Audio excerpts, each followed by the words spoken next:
So when I first got involved in supporting Landcare in my job, one of the things that I very quickly learned about the groups working on the ground was that they'd not only been working for a really long time, but they developed an extensive wealth of knowledge and skills in doing what they do. And the concerns that they had weren't just the weeds or whatever it was that they were dealing with on their sites. It was actually the potential to lose the longevity of their projects. Most of the groups were in retirement age and getting on, and some of the members were no longer physically able to do what they were doing. And the concerns that were coming out time and time again from the volunteers I was meeting was that there was no young recruitment. It's been a long time really since we've had any new volunteers. Those volunteers have been around, you know, since the beginning of our existence, so there's not a lot of new volunteers coming on, unfortunately. We don't really get that many young people. They just sort of might come along for once and, you know, that's it, and they, you know, don't come along. So it's more middle-aged people that seem to do this type of, you know, voluntary work. All the work that's been done over the last, you know, so many years, if we don't get new blood and new people, that all the work that we're actually done will come to naught. It won't be worth anything if we don't get new blood and new people to come along and take over as people get that way that they're not able to work anymore, which has happened with us, with quite a number of our volunteers that now are just too, you know, through health, not able to you know, work anymore. When I first started volunteering, I just remembered that I really enjoyed it, but what made it even more enjoyable was the fact that I had other young people working alongside me, and those were the projects that stood out and were the projects that I liked the most. So I started to think about how I could start to recruit young people into volunteering and give them an experience that they enjoyed as well. So I came up with Illawarra Youth Landcare Group. I use the term youth very loosely. We're actually a group aged from late teens to early 30s, and we travel around and we support existing groups on the ground. We don't create our own projects. We go and help those groups who are already working on the ground, who already have projects established. They need that extra helping hand, and they have that wealth of knowledge and experience to share with us. Well, when the Youth Landcare came to our site, originally we were going to work further down, but we just had another issue with something happen. And so we decided that this was a good site to get them to work, because it was basically all this section here, from here to here, was lantana. So we see over there on the right, you can see where the lantana was. And there was like good vegetation in there, so we just felt that that was a good site that they could work in. So they did a great job and removed the lantana in a couple of hours, and we've just sort of basically come in and through there, and we've got the stiper grass coming up there now, and we basically just come in there and just do follow-up. Done a few sessions of follow-up weeding since they did their work. So, like, if we had to do the work, because as I said, we're only 3 or 4 people, that would have been 12 months work for us. So that would have been our working bees. We work here once a month for 4 hours. It would have taken us to remove the amount of work, lantana that they removed out of there would have been 12 months work for us. Because as I said, there's only a couple of us volunteers left. So they did a great job. So I believe one of the biggest drivers for young people, and I think a lot of volunteers actually, is not just the environmental outcomes that they want to achieve, but it's the social experience that they get. I try and incorporate activities into our projects that build on that. So with all of our activities, we also do something fun at the end of the project, and it's often something unique to that area or that site. So we do a lot of overnight projects where we go out and then we do some sort of outdoor adventure activity where the volunteers can go and enjoy that area that they've just helped to protect or preserve, and it also gives them a social outlet too, to actually mingle and meet the other volunteers in a different context, and I think that's really important because it keeps people coming back. Well, when I was growing up, my father was a horticulturalist, so he was into plants, so we'd always go bushwalking or we'd come here, we'd bodyboard. So my dad would bring me and my friends here probably from the age of about 10 and go bodyboarding here quite a bit. Yeah, growing up I always was into wildlife, so probably wanted to get into that more, and my father's influence in plants, so ended up doing environmental science at Wollongong University, and my father was also involved in Tullimbah Landcare Group, so that was my connection to Landcare. Now that I've been working in an office in Wollongong, it's the Landcare side of things is my connection to being outdoors and being in the natural environment, and yeah, continuing to learn about Landcare and what's involved in it. So I grew up in the Illawarra region, and families are all local as well, so always tied to the area like that. Grew up doing a bit of bush care when I was a kid, so always had that sort of influence, and then sort of carried that through when I did environmental engineering at uni as well, so sort of carried through with that and sort of kept my interest involved there. My parents really loved the bush. We were from the top of Farnborough, so we always went for walks up there, and Dad was really into bird watching and stuff like that, so always involved in that sort of thing, so just always as a kid out and about having a look around, and so I think that just always kind of was there. We found out through Facebook, which was, you know, just an event put up, so a few of our friends sort of just got together and thought it'd be a good opportunity to meet some people and I don't know, get to meet some new people and do something different. Like the first trip we did was down to Bermuda, so go somewhere different, see some part of Australia I hadn't seen before, so a little trip away as well and get to learn something as well. So I'm from the Netherlands, and I think I learned a lot about this because it's a completely different environment, and I've never been out in nature the way I did it here in Australia. So I learned a lot about plants and trees and ways to remove weed and what's good and what's bad for nature, and it's really interesting. I like to do the work, the land care work, so being out in nature and have a feeling that you're doing something valuable. And next to that, it's really nice to meet new people and to have some social events and spend your weekends in nice places around in the region.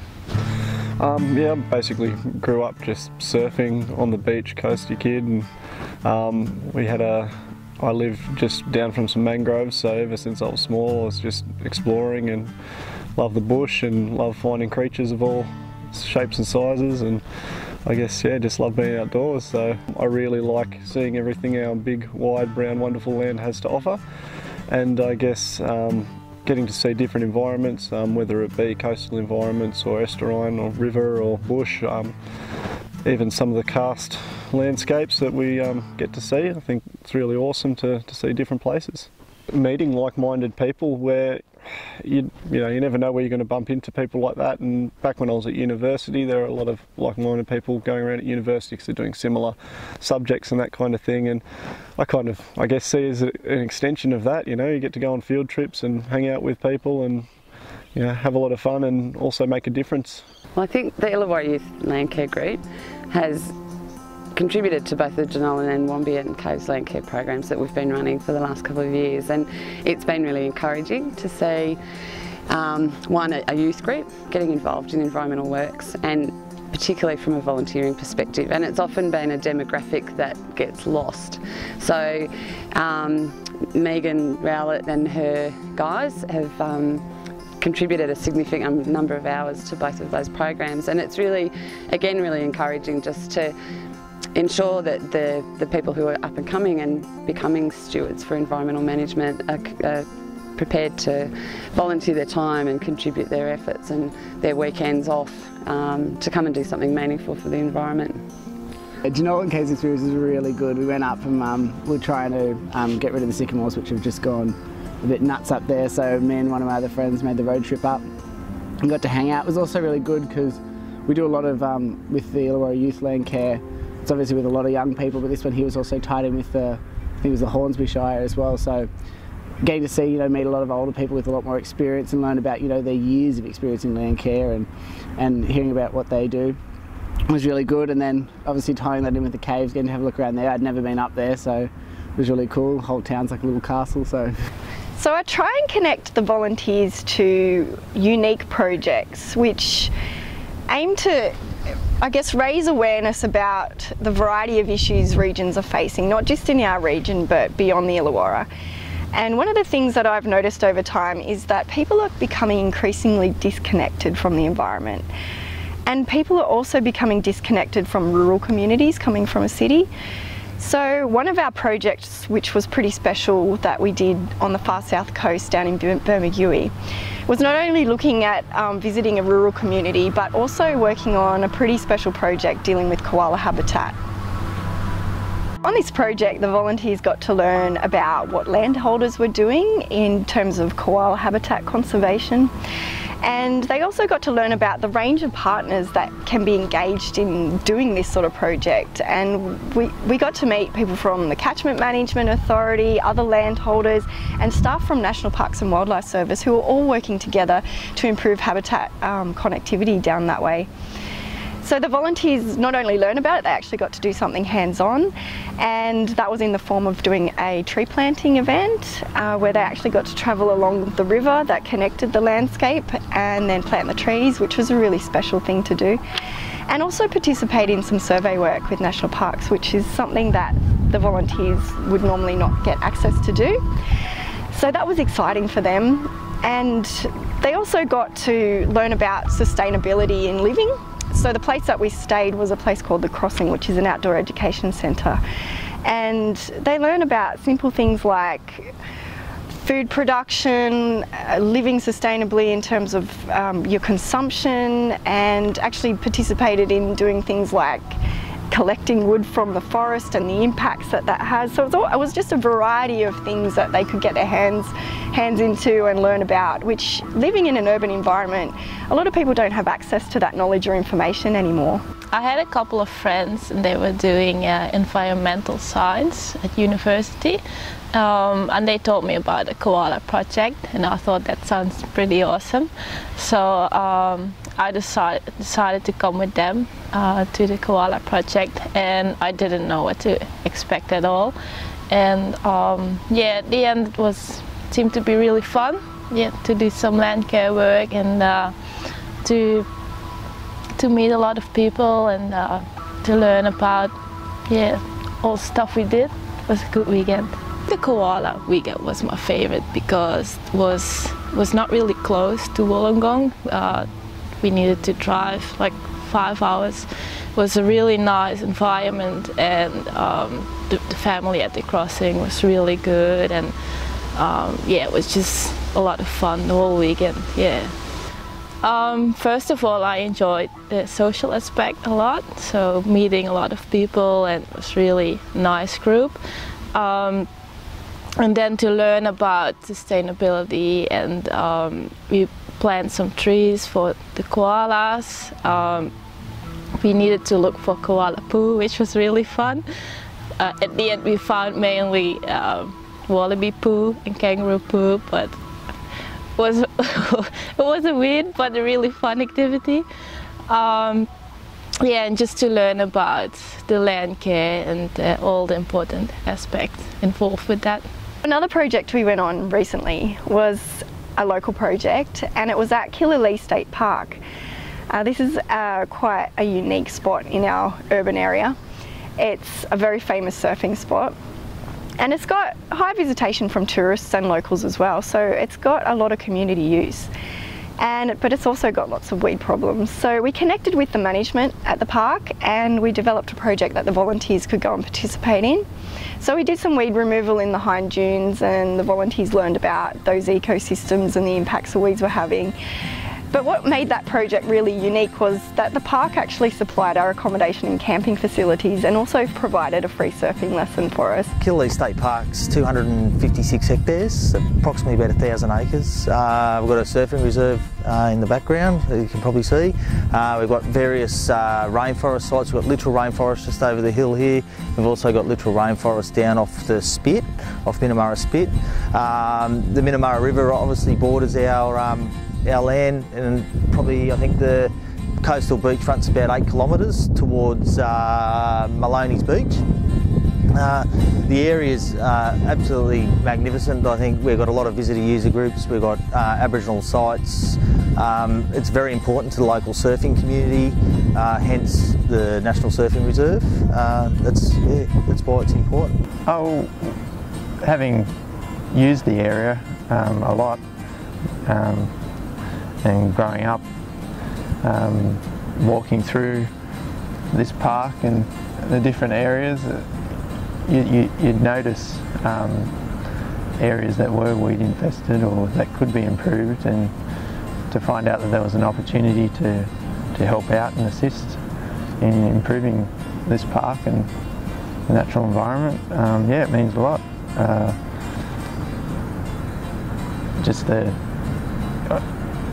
Yeah, I have a strong connection with Killalea, and yeah, it was a great opportunity, and to meet other people as well who feel the same way. It was fantastic. It was absolutely fantastic. We got a lot of work accomplished. We met a lot of very decent people and made a lot of good friendships out of it. I think I'd like to see it happen again in the park. I think I'd like to see it happen every week in the park if I could. So another project that we actually regularly connect to now is a project we do with Willow Warriors up in the Hawkesbury region, which is west of Sydney. And this group works basically on the water, which is something different again. So the coordinator of that group connects us with a really special place to stay, right in the Colo Valley. It's a farm called Ferrari Farm. And the volunteers love this place because it's not only spectacular, but it has a diving board and swimming pool. And it's right on the river, so we normally stay overnight and we, sit around the campfire and just enjoy each other's company and get to know each other. And then the next day we go for, up to 20-kilometre paddle, but, we're also exploring and treating weeds along the way, but enjoying those random rope swings that we come across as well. So, and the volunteers just love it. It's a spectacular part of the world, and it's just something that we'll keep going back to into the future. So I started Illawarra Youth Landcare back in 2009, and initially it was to address the issue of no new young recruitment into Landcare. But one of the things that drove me, and I run the group as a volunteer, I really enjoy the projects. I love meeting new people, and some of the volunteers that have come on our projects have now become my lifelong friends. And we're out doing stuff beyond the Landcare stuff, and I think that's a really good outcome for, not only Landcare, but for people in a social setting too. I guess one of the things I wanted to achieve in setting up the group was to provide the volunteers with a really positive experience. And I hope that even though now they might not have the time to spare every single month or every year or whatever it may be, I just hope they can take that experience away, and sometime down the track when they actually do have a bit of spare time, they'll come back.